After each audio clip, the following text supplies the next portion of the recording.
بعض اهل علم میگن که انا اعرف بعض الاشخاص ممن یمتلک مکتب کبیر جدا. من بعض آدم ها رو میدونم که بسیار کتابخانه کلان دارد. کتابخانه کلان دارد. کتاب هاش از همین زمین تا شیفت به ناربان برآمده میگیرید. کتابخانه ها با چندین خانه ها کتاب است. و بعد موتهی، وقتی که صاحب کتابخانه وفات کرد، بقیت الکتب لا یقرأها احد. کتاب ها همه خلماند، هیچ کس نمیخواند. ولا یقترب منها احد، هیچ کس با اون کتاب ها نزدیکی هم نمی‌کنه. حتی اکلت بعضها العربه، حتی بعضی اون کتاب ها رو کرم ها خوردن. یعنی مقصد چی است؟ مقصد از ذکر این گپ چی است؟ خب کتاب جمع آوری کردید، بهترین کتاب ها رو جمع آوری کردید، خب بعد چی؟ خواندید، استفاده کردید. وقد قضى الله تعالی بأن لا بقاء لنا في هذه الحیاة. الله تعالی چون این تقدیر کرده است که برای ما در این دنیا دیگه بقا نیست. ما در این دنیا ابدی نیستیم. روزی میرسد که از این دنیا میرویم. خب مسئله تقدیر کتاب ها چی میشه؟ نه چقدر منم بعضی اهل علم رو دیدگی هستم، پسرانشون کتاب ها رو میفروختند. سبحان الله، مثلا یک کتاب 9 جلد باشد، جلد 4م، جلد 7م، جلد 9مش آورده است برای فروش. و حتی نمیداند که چگونه فروشد کتابه. یک جلدش به یک کس فروخته است، یک جلدش به دیگر کس فروخته است. کتاب ها رو می آورد به پول ارزان قیمت می فروخت، کتاب های پدرش را. یعنی این سخنه برای آن آوردیم که خب کتابخانه جمع کردید، خواندید، استفاده بردید، به مردم رسانیدید. سپس چی؟ الله تعالی برای ما حیات ابدی نداده است. و ما جعلنا لبشر من قبلک الخلد. ای پیامبر، ما برای آدم هایی که از تو پیش زندگی کرد ابدی زیستن را نصیب نکردیم. هیچ کس در این دنیا ابدی، همه وفات می‌کند. فكان لزاما على طالب العلم ان يفكر بمكتبته كيف سيكون مصيرها بعد وفاته. طالب علم، اهل علم، عاقبت مکتبه خود را هم فکر کند که بعد وفاتش چی میشد.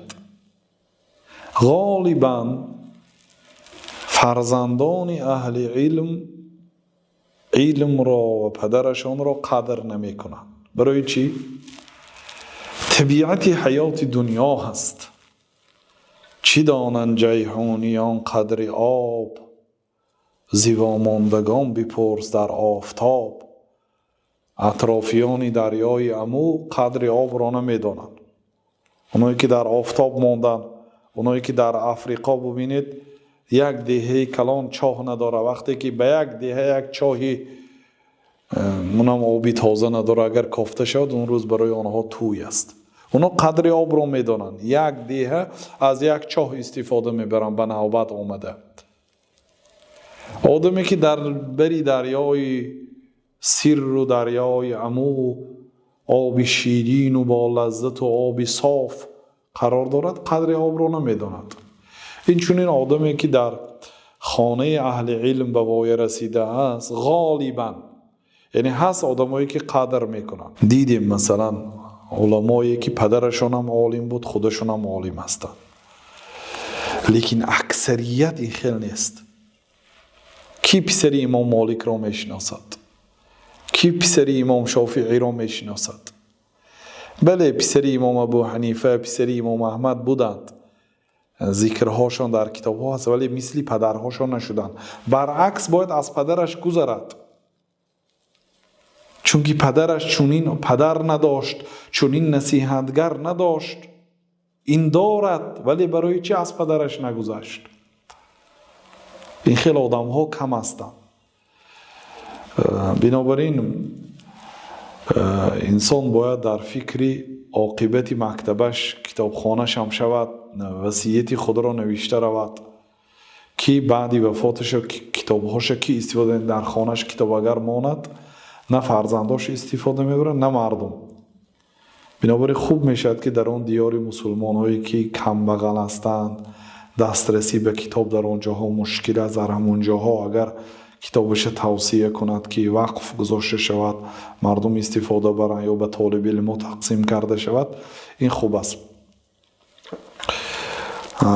یعنی پیش از وفاتش آدمی اهل علم کتابدار باید کتابهایش را در وصیتش نوشتد که کی کتاب را استفاده برد و چگونه از کتابش مردم استفاده برند، تا اینکه ثواب تا روز قیامت بردوام هم برای صاحب کتاب و هم برای آنهایی که سهم گذاشتن در جمع آوری کتاب، هم به مؤلفان کتاب ها ثواب بردوام رود.